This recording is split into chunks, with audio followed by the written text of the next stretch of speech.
김연초 전도사입니다. 요엘 1장. 부두엘의 아들 요엘에게 임한 여호와의 말씀이라. 늙은 자들아 너희는 이것을 들을지어다. 땅의 모든 주민들아 너희는 귀를 기울일지어다. 너희의 날에나 너희 조상들의 날에 이런 일이 있었느냐. 너희는 이 일을 너희 자녀에게 말하고 너희 자는 자기 자녀에게 말하고 그 자녀는 후세에 말할 것이니라. 팥중이가 남긴 것을 메뚜기가 먹고 메뚜기가 남긴 것을 느치기가 먹고 느치가 남긴 것을 황충이 먹었도다. 취하는 자들아 너희는 깨어 울지어다. 포도주를 마시는 자들아 너희는 울지어다. 이는 단 포도주가 너희 입에서 끊어졌음이니 다른 한 민족이 내 땅에 올라왔음이로다. 그들은 강하고 수가 많으며 그 이빨은 사자의 이빨 같고 그 어금니는 암사자의 어금니 같도다. 그들이 내 포도주를 멸하며 내 무화과 나무를 긁어 맑게 벗겨서 버리니 그 모든 가지가 하얗게 되었도다. 너희는 처녀가 어렸을 때에 약혼한 남자로 말미암아 굵은 배로 동이고 애곡한 같이 할지어다. 소재와 전제가 여호와의 성전에서 끊어졌고 여호와께 수종드는 제사장은 슬퍼하도다. 밭이 악마하고 토지가 마르니 곡식이 떨어지며 새 포도주가 말랐고 기름이 다하였도다. 농부들아 너희는 부끄러워할지어다. 포도원을 가꾸는 자들이 곡할지어다. 이는 밀과 보리 때문이라. 밭의 소산이 다 없어졌음이로다. 포도나무가 시들었고 무화과 나무가 말랐으며 석류나무와 대추나무와 사과나무와 밭의 모든 나무가 다 시들었으니 이러므로 사람의 즐거움이 말랐도다. 제사장들아 너희는 굵은 배로 동이고 슬피 울지어다. 제단에 수종드는 자들아 너희는 울지어다. 내 하나님께 수종드는 자들아 너희는 와서 굵은 배 옷을 입고 밤이 새도록 누울지어다. 이는 소재와 전제를 너희 하나님의 성전에 드리지 못함이로다. 너희는 금식일을 정하고 성회를 소집하여 장로들과 이 땅의 모든 주민들을 너희 하나님 여호와의 성전으로 모으고 여호와께 부르짖을지어다. 슬프다 그날이여 여호와의 날이 가까웠나니 곧 멸망같이 젖는 자에게로 이르리로다. 먹을 것이 우리 눈앞에 끊어지지 아니하였느냐. 기쁨과 즐거움이 우리 하나님의 성전에 끊어지지 아니하였느냐. 씨가 흙덩이 아래에서 썩어졌고 창고가 비었고 곡간이 무너졌으니 이는 곡식이 시들었음이로다. 가축이 울부짖고 소떼가 소란하니 이는 꼴이 없음이라. 양떼도 피곤하도다. 여호와여 내가 주께 부르짖으오니 불이 목장의 풀을 살랐고 불꽃이 들의 모든 나무를 살랐음이니이다. 들짐승도 주를 향하여 헐떡거리오니 시내가 다 말랐고 들의 풀이 불에 탔음이니이다. 하늘에 계신 우리 아버지여, 이름이 거룩히 여김을 받으시오며 나라가 임하옵시며 뜻이 하늘에서 이룬 것 같이 땅에서도 이루어지이다. 오늘날 우리에게 일용할 양식을 주옵시고 우리가 우리에게 죄 지은 자를 사하여 준 것 같이 우리 죄를 사하여 주옵시고 우리를 시험에 들게 하지 마옵시고 다만 악에서 구하옵소서. 대개 나라와 권세와 영광이 아버지께 영원히 있사옵나이다. 아멘.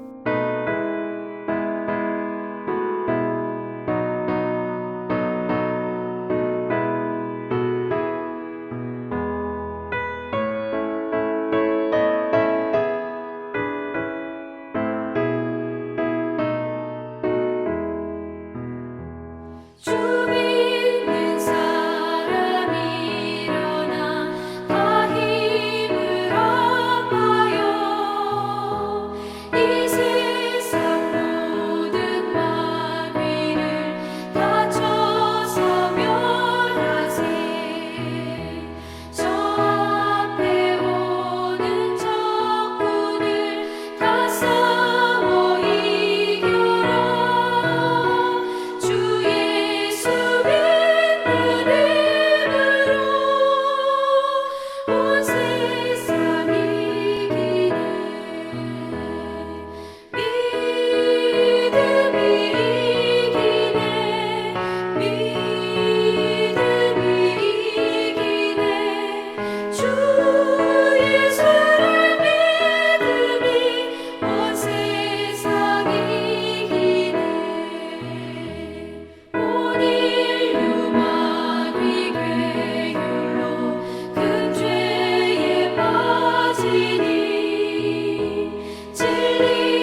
오늘 함께 보신 말씀은 마가복음 5장 1절부터 20절까지의 말씀입니다. 이 시간 저와 함께 1절과 2절을 함께 합독하겠습니다. 신약성경 59페이지입니다. 예수께서 바다 건너편 거라사인의 지방에 이르러 배에서 나오심에 곧 더러운 귀신 들린 사람이 무덤 사이에서 나와 예수를 만나니라. 아멘. 오늘 본문 말씀을 보시면 예수께서 거라사 지방에 귀신 들린 자를 치유하는 그런 사건의 내용이 담겨져 있습니다. 이 내용을 통해서 오늘 이 시간 두 가지의 교훈의 말씀을 살펴보려고 합니다. 첫 번째는 뭐냐면 제자들 곁에 계신 그 분이 과연 누구인지에 대한 답을 주고 있습니다. 오늘 본문의 사건이요. 그 두 번째는 예수께서 예수 그리스도를 통해서 이 땅에 이루어질 하나님의 나라의 통치가 얼마만큼 강력한지를 보여주고 있는 것이 오늘 본문의 사건입니다. 이 두 가지의 내용들을 차례대로 한번 살펴보겠습니다. 첫 번째, 제자들 곁에 계신 그 분이 과연 누구인지에 대한 답을 주는 오늘 본문의 말씀인데, 오늘 본문의 말씀 보시면요, 이 본문의 말씀은 이 앞의 사건과 계속 이어지는 사건입니다. 시간상으로도 그렇고 내용상으로도 그렇습니다. 이 앞에 나오는 사건들이 무엇이냐? 갈릴리 바다를 건너오는데 이 제자들이 풍랑을 만나게 됩니다. 거기서 죽게 된 것을, 우리가 죽게 된 것을 안 돌아봅니까? 라고 하면서 예수님을 깨우죠. 예수님께서 일어나셔서 믿음이 없음을 꾸짖으신 다음에 풍랑을 잠잠케 하십니다. 그때 제자들이 했던 고백이 있습니다. 4장 41절, 그들이 심히 두려워하여 서로 말하되 그가 누구이기에 바람과 바다가 순종하는가 하였더라. 그가 누구이기에 이 앞에 나와 있는 내용들을 쭉 한번 빠르게 보면 예수님께서 제자를 부르시면서 놀라운 기적들을 행하십니다. 중풍병자도 고치고 나병 환자도 고치고 각종 질병을 가진 자들 오는 사람들마다 고치시고 귀신을 내쫓고 이런 놀라운 기적들을 베푸시고, 바로 이 윗장을 보시면 비유의 말씀을 얘기하시고 제자들에게 가르쳐 주시고, 그리고 난 다음에 풍랑을 잠잠케 하시는 사건까지 있은 다음에 오늘 본문 사건이 이어지고 있습니다. 이 내용을 쭉 보시면 그가 범상치 않은 인물이라는 건 제자들은 다 알고 있었습니다.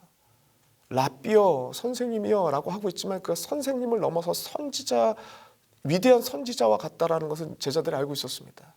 풍랑을 잔잔케 하는 사건을 통해서 이 단순한 선지자를 넘어서 하늘과 땅을 주관하시고 통치하신 하나님의 영역까지도 강력한 권세를 행하시는 그분이 눈앞에 보이고 경험하고 경외로운 질문을 던지는 거죠. 그가 누구이기에? 이런 질문을 던졌습니다. 이 질문에 대한 답을 오늘 본문에서 거라사 광인이, 거라사 귀신 들린 자가 그가 누구인지 아주 정확하게 설명합니다. 5장 7절이죠. 5장 7절, 큰 소리로 부르짖어 이르되 지극히 높으신 하나님의 아들 예수여, 지극히 높으신 하나님의 아들 예수여 라고 고백합니다. 마치 베드로가 고백한 거 있죠. 주는 그리스도시요 살아계신 하나님의 아들입니다 라고 고백했던 고백과 거의 흡사하게 정확하게 그가 누구이신지에 대해서 얘기하고 있습니다. 지극히 높으신 하나님의 아들 예수, 구원자 예수를 얘기하시는 거죠. 인류가 기다려왔던, 그는 랍비도 아니고 선지자도 아니고 인류가 고대하고 기다려왔던 지극히 높으신 하나님께서 보내신 메시아라는 것을 얘기하고 있습니다. 그것이 그대로 드러나고 있는 거죠. 여러분, 제가 이 교회 사역을 하면서 신앙이 있는 아이들도 가르치고 신앙이 없는 아이들도 많이 가르쳤습니다. 그 아이들을 만나면 공통점을 하는 얘기들이 있습니다. 교회 안에 신앙이 없는 아이들을 만나보면 자기는 모태신앙으로 살았고 오랜 교회 생활을 했지만 믿음은 없다라고 대답하는 친구도 꽤 많습니다. 그 얘기를 쭉 들어보니까 자기는 믿는 가정에 태어나서 가정의 화평을 위해 지금 교회 다니고 있지만 내 안에는 하나님을 믿는 믿음이 없습니다. 믿어보려고 애를 써도 믿을 수가 없습니다. 성경을 펴서 성경도 많이 읽어보고 얘기도 듣고 했지만 도대체가 어떻게 사람이 죽은 자를 살리고 어떻게 사람이 무리를 걷고 어떻게 사람이 보리떡 5개 물고기 2마리로 5,000명을 먹이 이런 말도 안 되는 기적들을 어떻게 믿냐라는 거죠. 이해할 수 없다. 내가 나한테 믿음이 생기길 바란다면 이러한 기적을 똑같이 나한테 보여봐라. 내가 믿어줄게 라는 친구들입니다. 거의 대부분이 비슷합니다. 이런 친구들을 만나면 저는 꼭 하는 얘기가 있습니다. 그 얘기를 끝까지 듣고 이렇게 얘기합니다. 그래, 사람이라면 못하는데 우주의 모든 것을 시작하신 그분이, 모든 것을 창조하신 그분이 어떤 특별한 계획이 있어서 이 역사 안에 찾아오시고 내가 너희들과 다르게 범상치 않은 인간들과 다르게 신적인 권능들을 행하면서 자신을 드러내야 그가 하나님이라는 것을 알 수 있지 않겠느냐. 그가 죽은 자를 살리는 정도여야 그가 하나님이구나라는 것을 사람들이 생각할 수 있지 않겠냐. 바람과 파도 정도는 잠잠케, 말 한마디로 잠잠케 해야 그가 하나님이라는 것을 사람들이 알 수 있지 않겠느냐.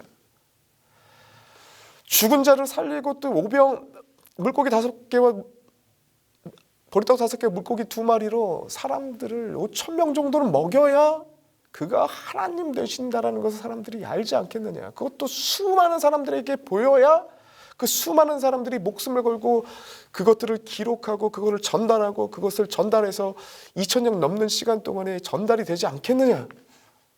그래서 하나님께서 예수 이 땅에 이런 기적들을 행하신 거다. 만약 창조주 모든 것을 시작했던 그 신적인 존재가 이 땅에 왔는데 그런 기적도 행하지 못한다면 나는 그런 신은 못 믿겠다라고 얘기했습니다. 나는 사람인지라 너에게 그런 신비로운 기적들을 너의 눈앞에 펼쳐줄 수는 없지만 정말 분명한 기적은 뭐냐면 내가 지금 예수님을 믿고 있는 거다. 나라는 사람이 너보다 의심 많았던 나라는 사람이 예수님을 고백하고 있고 내 삶 속 모든 영역 속에서 하나님의 살아계심을 경험하고 고백하고 그것을 증거하고 있는 내가 증거다. 내가 라고 얘기를 했습니다. 사랑하는 성도 여러분들, 복음서의 기록을 보면은 다 이렇습니다. 이해가 아닙니다. 이해로 접근할 문제가 아니에요. 이해로 접근하면은 믿을 수 없습니다. 믿을 수 없는 이야기로 되어 있거든요. 이것은 그냥 하나님의 하나님 되심을 드러낸 겁니다. 하나님의 하나님 되심을 드러낼 때 그냥 받아들이면 되는 거예요.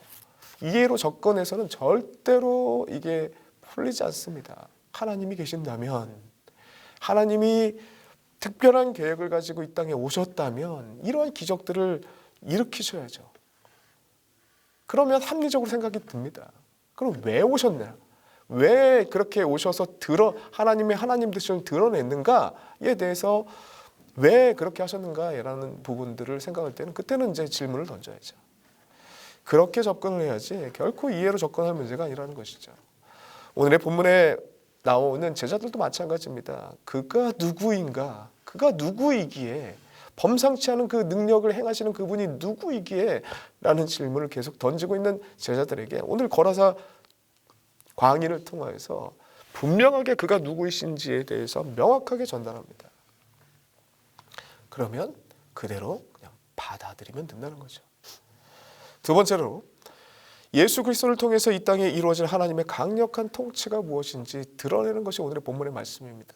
오늘 본문 말씀 1절과 2절의 말씀을 보시면요. 예수께서 바다 건너편 거라사 지방에 이르러니 배에서 나오심에 곧 더러운 귀신 들린 사람이 무덤 사이에서 나와 예수를 만나니라 라고 되어 있습니다. 여러분, 이 사람의 특징이 무엇인지 그 3절 이후에 이제 쭉 설명이 되고 있는데, 어떤 특징을 갖고 있느냐? 누구도 제어할 수 없는 사람이었습니다. 3, 4절에 보면은 쇠사슬로 묶어놔도 통제가 안 됩니다. 사람들이 힘을 다해서 누르려고 해도 눌려지지가 않아요. 제어가 안 된다는 거죠. 그리고 부정한 곳, 음침한 곳, 그런 곳에, 더러운 곳에서 살아갑니다. 누가의 표현을 보니까 이 사람은 오랫동안 옷을 입지 않았대요. 자기 몸을 좀 상해하는 사람이었대. 집을 떠나서 미친 거죠. 그런데 사람의 통제를 할 수 없는 포기된 인생이었습니다. 귀신의 지배를 받는 자들이었죠. 그러나 누구도 제어할 수 없는 이 상태의 영혼을 예수께서 누가의 표현입니다. 예수께서 육지에 내리심에 그가 바로 예수님께 제어당합니다. 누구도 제어할 수 없던 이 세상에 어떤 것으로 제어할 수 없는 거라사 광인이 예수 그리스도 앞에 그대로 제어당하는 모습을 보여줍니다. 강력한 예수 그리스도의 인격과 사역을 통해서 하나님의 나라가 이 땅에 현재적으로 도래합니다.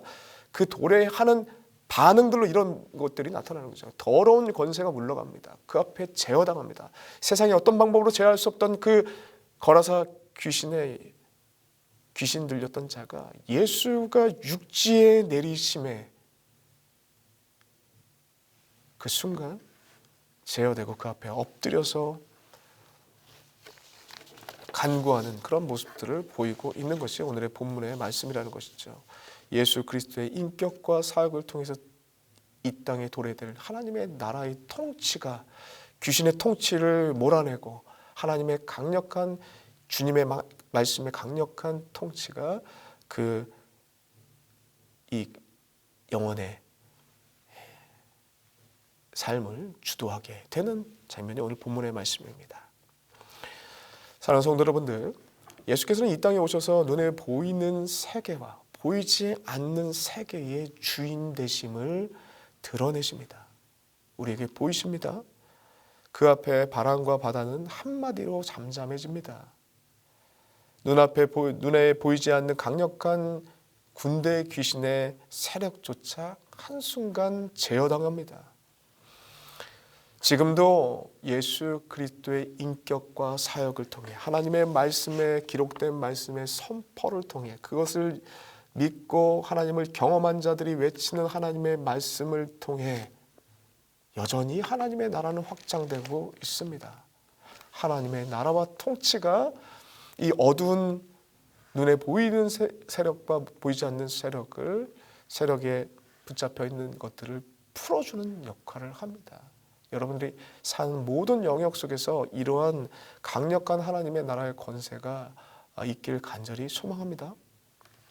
마지막으로 오늘 본문에서 주목해 봐야 될 것은 무엇이냐면 이 거라사 지방 사람들의 모습입니다. 예수께서 이 기적을 행하시고 예수가 누구인지 분명하게 보이시고 있는 가운데 그들은 뭐라고 얘기하냐면 마치 군대 귀신이 자기를 떠나달라고 요청했던 것처럼 똑같은 요구를 예수님께 하고 있습니다. 자신들을 떠나달라고 요청합니다. 누가의 표현을 빌리자면 두려워하여서 자신을 떠나달라고 요청을 합니다.